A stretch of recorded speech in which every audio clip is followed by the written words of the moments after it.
제가 어릴 때부터 신앙생활하고 뭐 가정에서 이제 늘 가정 예배를 드리고 그런 가운데 자랐는데, 제 어머니께서 기도하실 때 우리 가정을 축복하셔서 꾸어줄지언정 꾸지 않게 해주세요라는 기도를 계속해서, 전 성경을 그때 읽지 않았고 잘 몰랐지만 그 말씀을 본문 속에 있는지는 나중에 훨씬 지나서 알았습니다. 늘 기도할 때마다 꾸이러 다니지 않게 하시고 꾸어줄 수 있도록 축복해 주세요, 그 말씀을 늘 기도했던 기억이 오늘 말씀 읽으면서 다시 한번 생각이 납니다. 오늘 하나님께서 부욕해 하심, 하나님께서 축복하심의 역사가 오늘 말씀을 통해 우리 모두에게 함께 할 수 있기를 주님의 이름으로 축원합니다. 신명기는 우리에게 축복받는 조건들을 말씀해 주시고 있어서 성경 읽을 때 그리하면 이런 건 주의 깊게 봐야 돼요. 앞에 그렇게 하면 하나님 이렇게 하시겠다는 거거든요. 그래서 늘 그리하면 이런 말씀이 신명기는 반복해서 나오는데요, 그 앞부분에는 10의 1조를 하나님께 드리면 축복하시겠다는 그 말씀이 나오고, 오늘 15장에는 면제할 수 있으면 축복하시겠다고 하는 내용이 오늘 본문에 나오는 면제년에 관한 말씀입니다. 1절 보면 매 7년 끝에는 면제하라 이렇게 시작을 하는데, 2절 같이 볼까요? 면제년의 규례는 이러하니라. 주보에 있습니다. 시작. 면제년의 이러하니라.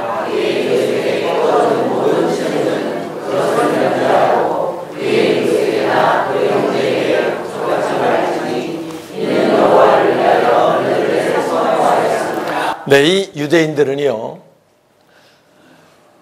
7년차 연말, 지금으로 따지면 이제 1, 2 쭉 가서 7년차 연말 되면 면제년의 제도가 있습니다. 그래서 그때가 되면 이제 모든 사람들이 살다 보면 여러 가지 많은 일을 겪잖아요. 사업을 하다가 잘 안 돼가지고 돈을 빌렸다든지, 아니면 갑자기 병이 있어가지고 어떻게 할 수가 없어서 치료 안 할 수 없으니까 빌렸다든지, 사고가 나서라든지 여러 가지 사건으로 돈을 빌릴 수 있는 일들이 생기지요. 그러면 이제 그 돈을 갚으려고 열심히 하는데 뭐가 잘 풀리면 갚겠는데 잘 안 풀리면 또 못 갚을 수도 있겠지요. 그렇게 지나오다가 7년차 끝이 되면, 그때 되면 하나님의 면제년이 다가오기 시작하고요. 그럼 그동안 일부 갚고 남은 거라든지 못 갚은 거는 그 해가 되면 다 탕감을 받는 제도가 바로 유대인들이 가지고 있는 면제년의 제도입니다. 그걸 그 말씀하시는 거예요. 매 7년 끝에는 모든 것을 다 하나님 면제년이니까 면제하라. 여기 보니까 독촉하지 말고, 독촉은 말도 안 되는 소리고요. 왜? 돈을 빌려가 갖고 6, 7년씩 안 갚으면, 이런 거는 말도 못하게 돼 있고, 7년 차가 되면 면제하라 라고 해서 그동안 애 썼는데 못 갚은 걸 어떡하냐, 어차피 난 하나님 축복하시니까 이제는 다시 새로 시작해라, 갚을 필요 없다, 이렇게 되는 제도가 면제년의 제도. 있으면 좋겠어요, 안 좋겠어요? 좋겠죠, 있으면은. 그런 제도가 바로 그들에게 실제적으로 선포가 됩니다. 그러면은 그동안 자기가 어쨌든 본의 아니게 사고로, 아니면 사업 실패로, 여러 가지 질병으로 살아가면서 진 빚 큰들 눌려가지고 갚지도 못해 부담 가운데 있다가 이제 해방이 되니까 새해에는 새롭게, 내가 이제 새롭게 한번 해보자, 내가 이제 새롭게 시작해보자 라고 하는 마음으로 새해를 맞이할 수 있게 하는 하나님의 배려, 그 면제년 제도입니다. 오늘 우리가 금년 끝자락 이제 일주일 금년을 남겨놓고 있습니다. 일주일 동안 우리를 억압하는 모든 문제들, 우리를 힘들게 하는 문제들, 질병이든지 무슨 물질이든지 모든 환경이든지 다 털고 새롭게 시작하는 새해를 맞이할 수 있기를 주님의 이름으로 축원합니다. 면제년의 의미인 거예요, 와서. 자, 우리 약속하십니다. 4절 볼까요? 내가 만일, 자, 주보에 있습니다. 시작.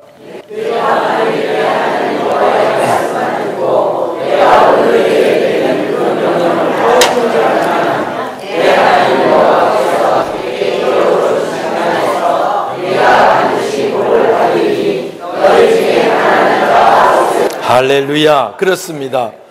네가 나 면제해줌, 나도 애써 버는 건데 다 면제해줌, 나는 뭐 어떻게 됩니까? 그럴 필요 없다. 내 말대로 네가 말씀 듣고 내 명령을 지켜 행하면 내가 너를 반드시 복을 받게 하겠다. 할렐루야. 반드시. 전 참 좋아해요, 이 말씀. 제가 새벽에도 성경 읽으면 얘기합니다. 반드시 복을 받으리, 이런 말씀 있으면 2번 읽고 3번 읽고 넘어가세요. 하나님 내게도 반드시 복을 주세요. 우리 자녀들에게도 반드시 복을 주세요. 이렇게 말씀 읽자고 제가 늘 얘기를 해요. 여기 보니까 너희 중에 누가 없다는 겁니까? 가난한 자가 없으리라. 가난한 자가 없으리라. 하나님 약속하시는 거예요. 면제는 구례를 말씀하시면서 빈부격차를 줄일 수 있는 제도인데요, 이런 제도를 통해 하나님 축복을 약속하시고 있다는 거지요. 여러분, 우리가 부유하다 그러면 이거 전적으로 하나님의 은혜입니다. 내가 뭘 잘해서 뭐 그렇게 내세울 만한 사람도 없지만 뭘 내세울 거 없습니다. 사실은 지금 우리가 여기 이렇게 있는 것은 하나님 은혜인 줄 기억하시기 바랍니다.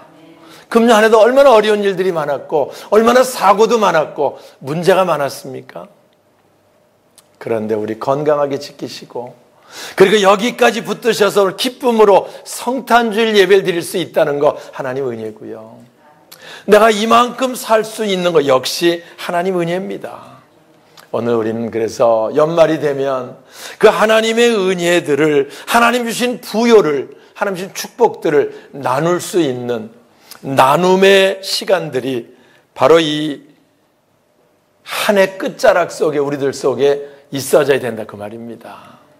그래서 우리가 늘 우리에게 있는 모든 것들을 통해서 나누려고 하는 그런 나눔의 아름다운 모습들이 우리를 통해 나타나고요.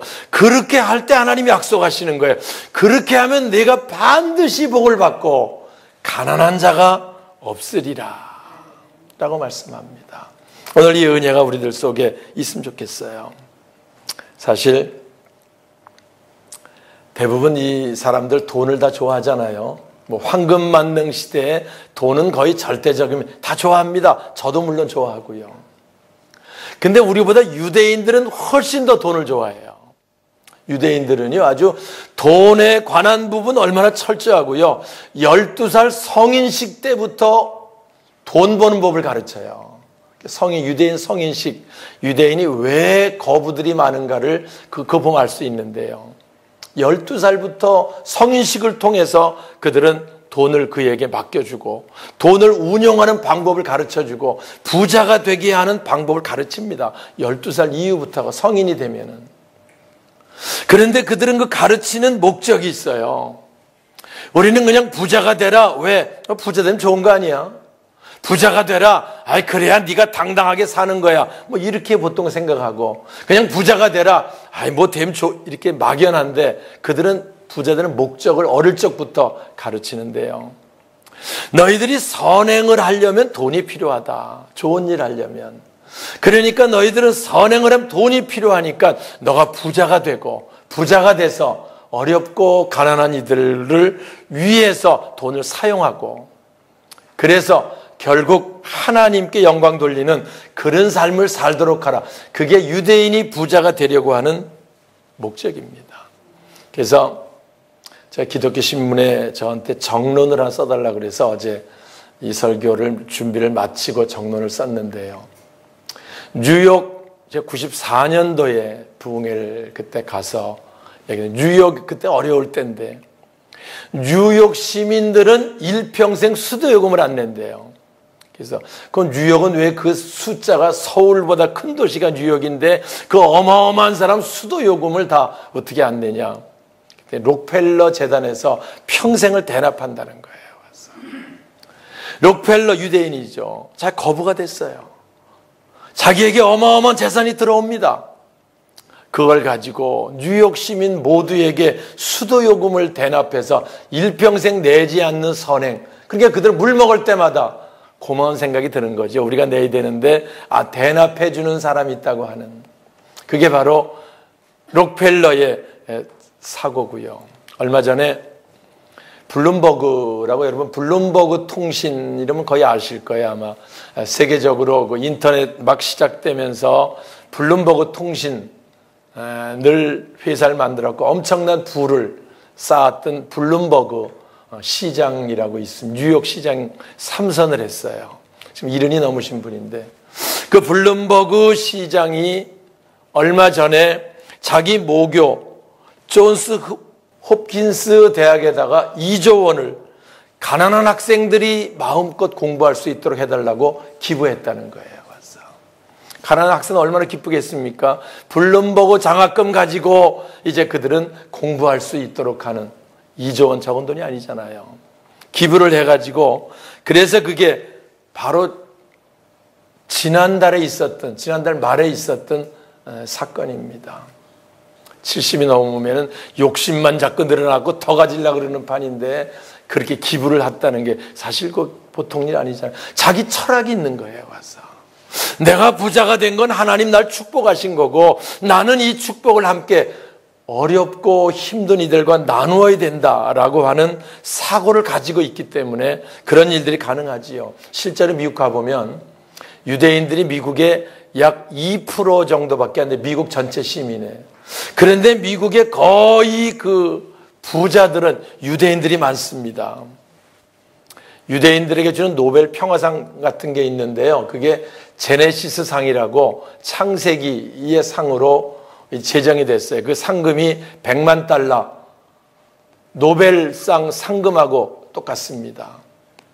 근데 그 제네시스상 1회 수상자가 누구냐면 지금 말씀드린 블룸버그 시장이 1회 수상자로 요번에 이제 내년 6월에 이스라엘 가서 이제 국무총리한테 그 상을 받는다고 하는 그 뉴스가 이어서 떴어요. 그 상을 주는 이유가 뉴욕 시장을 3년이 아니고 3선을 했는데 4년씩 12년을 한 거지요.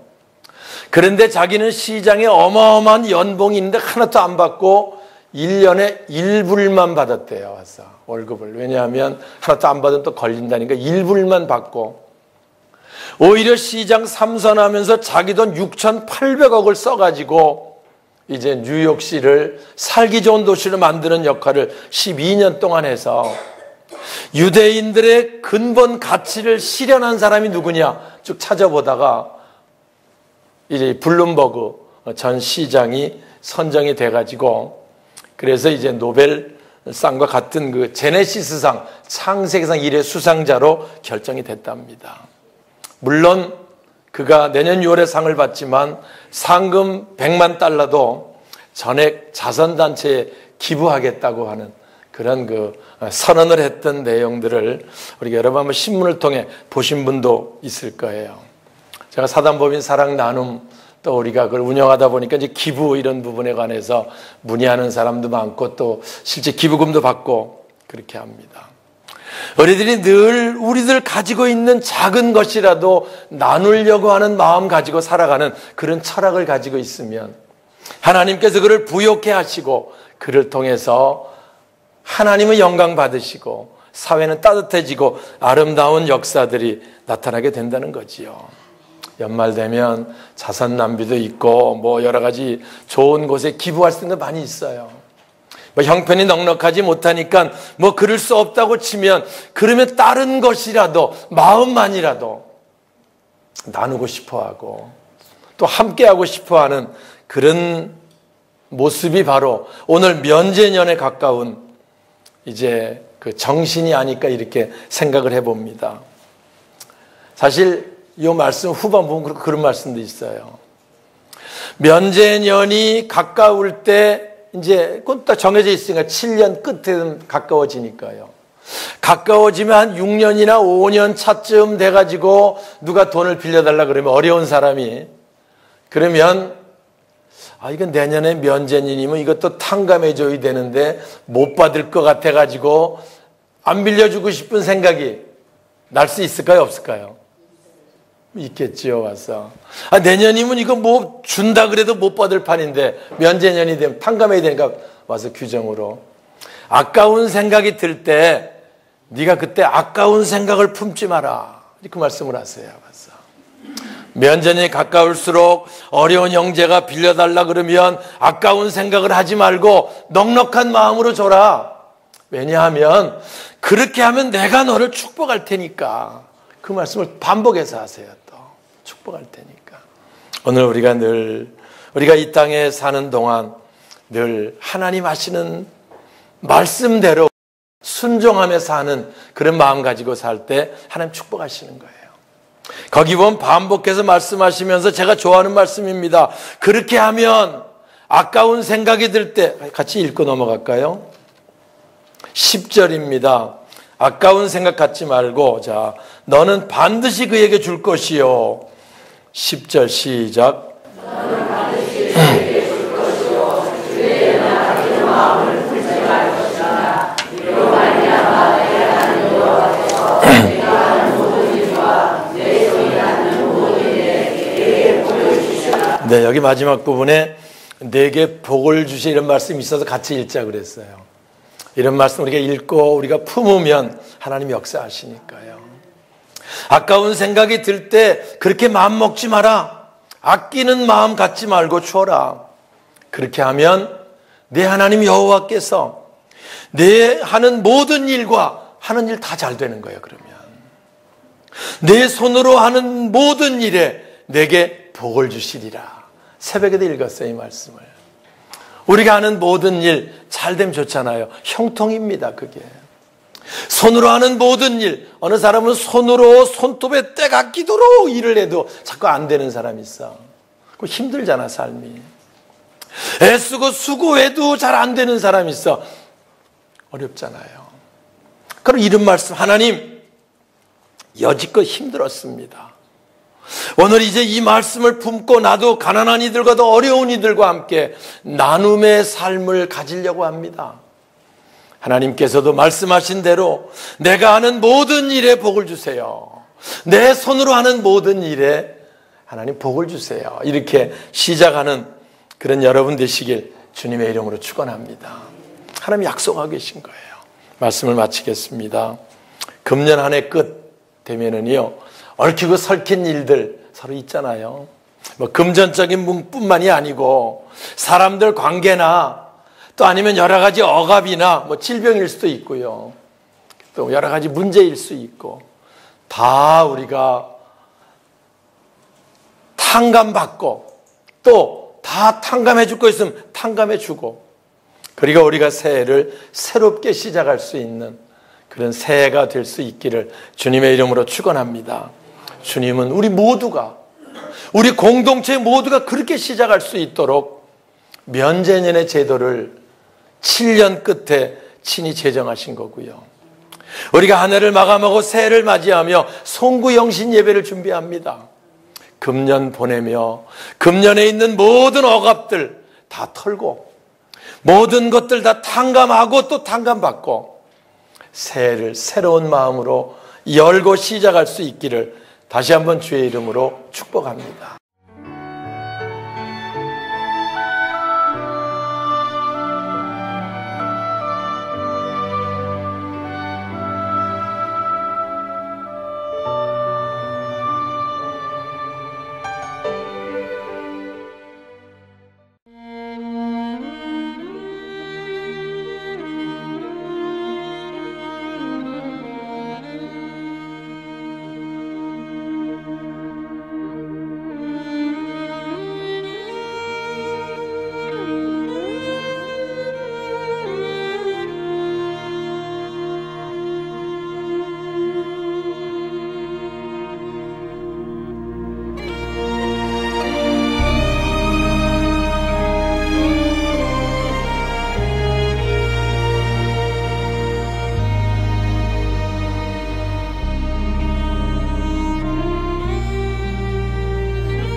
my soul so weary. When troubles come and my heart burdened be, then I am still and wait here in the silence until you come and sit a while with me. You raise me up so I can stand on mountains. You raise me up to walk on stormy seas. I am strong when I am on your shoulders. You raise me up to more than I can be.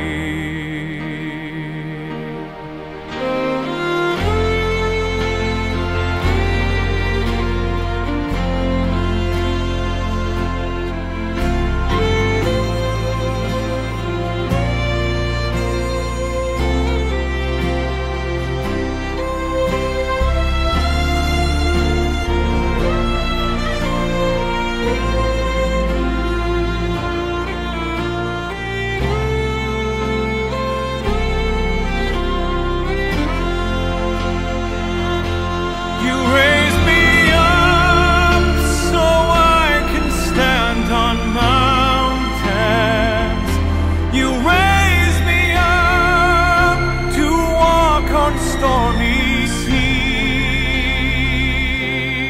I am strong when I am on your shoulders.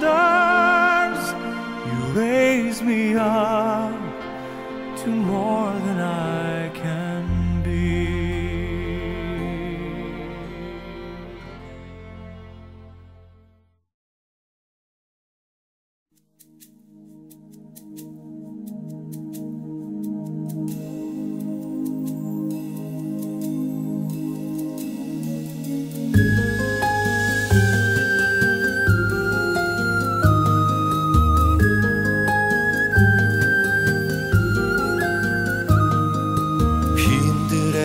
마른 풀같이 시들은 나의 영혼,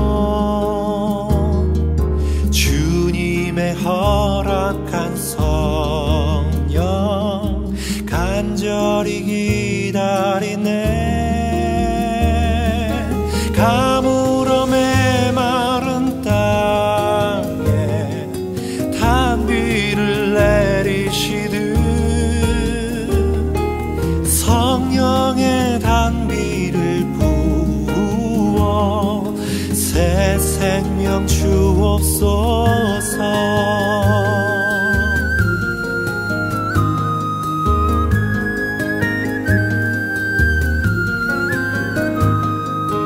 반가운 빗소리 들려 산천이 춤을 추네.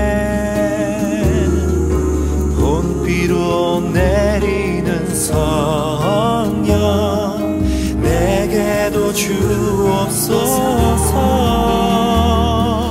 가물어 메마른 땅에 단비를 내리시듯 성령의 단비를 부어 새 생명 주옵소서.